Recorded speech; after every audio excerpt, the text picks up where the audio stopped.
Bismillahirrahmanirrahim. Assalamualaikum warahmatullahi wabarakatuh. Saya Atania Saidah Al-Mukhlisah, NIM 18030260017. Saya selaku moderator yang akan membawa jalannya presentasi kali ini dalam kelompok 5, dan pembahasan yang akan kami bawa yakni mengenai kurikulum 13.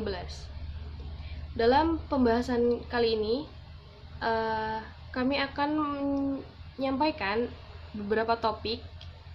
Yang pertama yaitu kerangka kerja yang nanti akan disampaikan oleh saudari Safira. Kemudian yang kedua ada prinsip pengembangan yang akan disampaikan oleh saudari Sabrina. Kemudian karakteristik dari kurikulum 13 yang akan disampaikan oleh Diva Faki. Dan yang terakhir mengenai struktur kurikulum 13 yang akan disampaikan oleh saudara Ahmad Izulhab. Dengan ini kami membuka presentasi kami.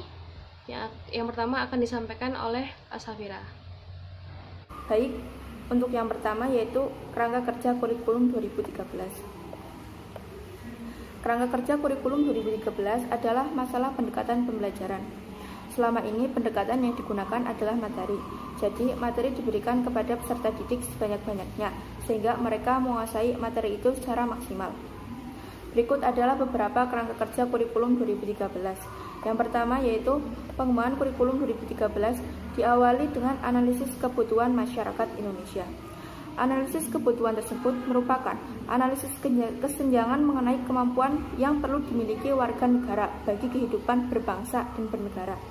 Yang kedua yaitu analisis tujuan pendidikan nasional.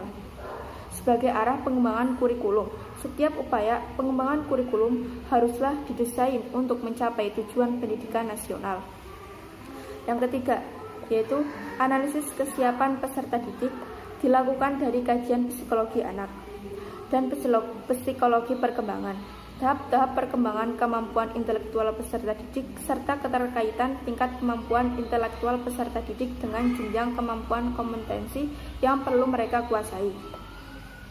Yang keempat, berdasarkan analisis tersebut, maka ditetapkan bahwa perlu pengembangan standar kompetensi lulusan baru yang menggantikan standar kompetensi lulusan yang sudah ada. Standar kompetensi lulusan baru diarahkan untuk lebih memberikan keseimbangan antara aspek sikap dengan pengetahuan dan keterampilan.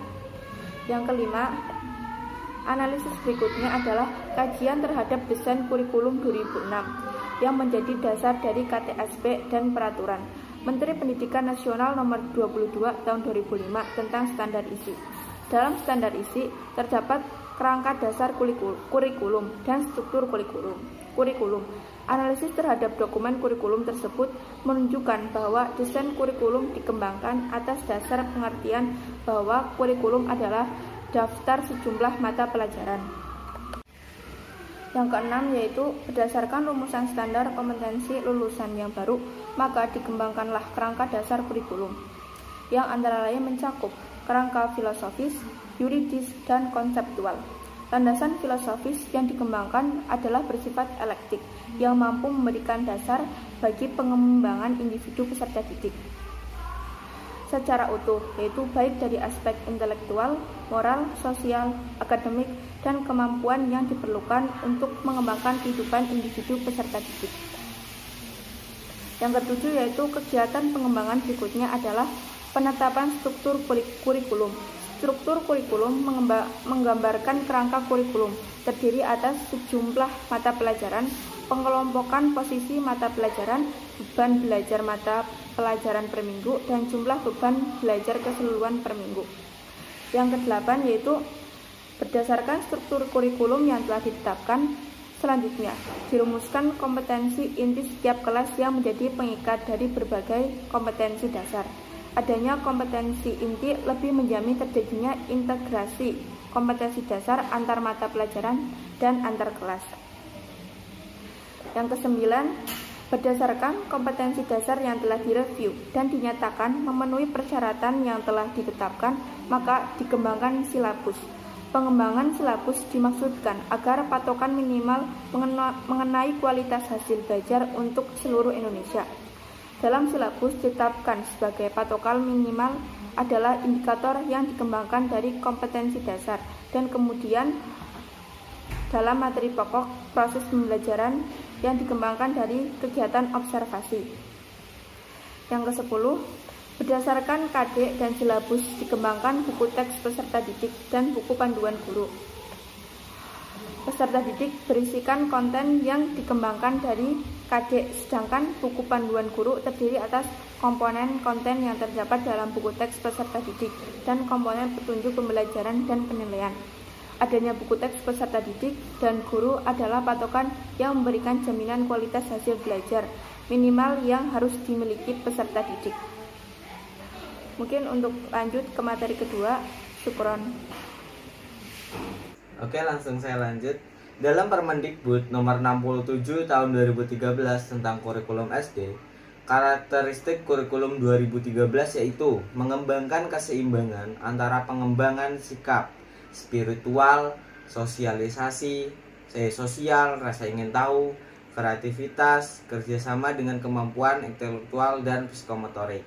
Sekolah merupakan bagian dari masyarakat yang memberikan pengalaman belajar terencana, di mana peserta didik menerapkan apa yang dipelajari di sekolah ke masyarakat dan memanfaatkan masyarakat sebagai sumber belajar, mengembangkan sikap, pengetahuan, dan keterampilan, serta menerapkannya dalam berbagai situasi di sekolah dan masyarakat, memberi waktu yang cukup leluasa untuk mengembangkan sikap, pengetahuan, dan keterampilan. Kemudian kompetensi dinyatakan dalam bentuk kompetensi inti kelas yang dirinci lebih lanjut dalam kompetensi dasar, dan proses pembelajaran dikembangkan untuk mencapai kompetensi yang dinyatakan dalam kompetensi inti. Kompetensi dasar dikembangkan didasarkan pada prinsip akumulatif, saling memperkuat dan memperkaya antar mata pelajaran dan jenjang pendidikan atau organisasi horizontal dan vertikal. Mungkin cukup itu dari saya. Jika nanti ada yang ditanyakan, bisa ditanyakan di akhir sesi. Kemudian lanjut judul selanjutnya, yaitu struktur kurikulum 2013 yang akan dibawakan oleh teman sekelompok saya. Terima kasih. Ya, terima kasih. Selamat pagi, siang, sore, malam, atau apapun itu. Selamat menikmati hari-hari teman semua. Jadi sini saya ingin menjelaskan sedikit tentang struktur kurikulum 13. Struktur kurikulum 13 terdiri atas jumlah mata pelajaran, beban belajar, dan kalender pendidikan. Mata pelajaran terdiri atas mata pelajaran wajib yang diikuti oleh seluruh peserta didik di satu satuan pendidikan pada setiap jurusan atau jenjang pendidikan. Kemudian, mata pelajaran pilihan yang diikuti oleh peserta didik sesuai dengan pilihan mereka. Kedua kelompok mata pelajaran tersebut, yaitu kelompok wajib dan kelompok pilihan, terutama dikembangkan dalam struktur kurikulum pendidikan menengah, yaitu SMA dan SMK. Sementara itu, mengingat usia perkembangan psikologis peserta didik di usia 7-15 tahun, maka mata pelajaran pilihan belum diberikan untuk peserta didik dari SD sampai SMP. Jadi lebih difokuskan kepada yang wajib pilihan, difokuskan kepada SMA dan SMK. Mungkin hanya sekian, selebihnya bisa ditanyakan nanti ya. Terima kasih. Baik, dengan diakhirinya diskusi kali ini, presentasi dari kami, mohon maaf jika ada salah kata ataupun kekurangan, mohon dimaafkan. Dan apabila ada kritik dan saran, silahkan disampaikan. Jika ada pertanyaan, silahkan disampaikan. Cukup dari kami. Assalamualaikum warahmatullahi wabarakatuh.